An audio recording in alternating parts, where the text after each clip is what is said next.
તમે ક્યારે વિચાર્યું છે કે ટેરેસ પર જ આટલા સરસ ટામેટાના છોડ ઉગી શકે? ચાલો જોઈએ. જય માતાજી મિત્રો, હું હિરલ પટેલ. આજે હું તમને મારા ટેરેસ ગાર્ડનનો નાનો ટૂર કરાવવા જઈ રહી છું. સૌપ્રથમ છે ટામેટાના છોડ. ખૂબ સરસ રીતે મોટા થઈ ગયા છે અને તમે જોઈ શકો છો કે કેવા સરસ નાના નાના ટામેટા આવ્યા છે. અહીં રીંગણનો છોડ છે, એકદમ તાજું અને સ્વસ્થ. અને તમે જોઈ શકો છો કેવા સરસ નાના નાના રીંગણ આવ્યા છે. જો આવી તાજી શાકભાજી આપણી જ છત પરથી મળે તો બજારથી લાવવાની જરૂર ન પડે. અને સાથે એનો મોટો ફાયદો એ છે કે આ શાકભાજી સાચે જ ઓર્ગેનિક અને કેમિકલ મુક્ત હોય છે. આ બાજુ મરચાના છોડ છે.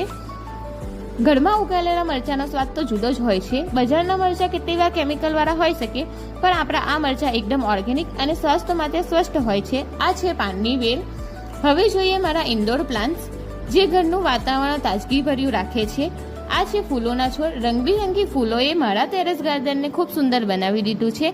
આ છે કારેલાની વેલ અને તમે જોઈ શકો છો કેવા નાના નાના કારેલા પણ આવી ગયા છે. અને અમે આ વેલ એક નાનકડી ડોલમાં લગાડેલી છે, એ સારી રીતે ગ્રો કરી રહી છે. આ છે વાલોરની વેલ. કેટલી લીલીછમ થઈ રહી છે. આ વેલ માત્ર તાજી શાકભાજી નથી આપતી, પણ છતને ઠંડી રાખે છે અને કુદરતનો સ્પર્શ આપણી નજીક લાવે છે. તો આ છે મારું નાનકડું ટેરેસ ગાર્ડન. ટેરેસ ગાર્ડનનો સૌથી મોટો ફાયદો એ છે કે અહીંથી મળતી દરેક શાકભાજી સ્વસ્થ અને ઓર્ગેનિક હોય છે. કોઈ કેમિકલ વગર ઉગાડેલી આ શાકભાજી સ્વાસ્થ્ય માટે ખૂબ લાભકારી હોય છે. જો તમારે પણ તંદુરસ્ત જીવન જીવવું હોય અને તાજી શાકભાજી મેળવવી હોય તો એકાદ છોડ છત પર કે બાલ્કનીમાં ઉગાડવાનું આજે જ શરૂ કરો.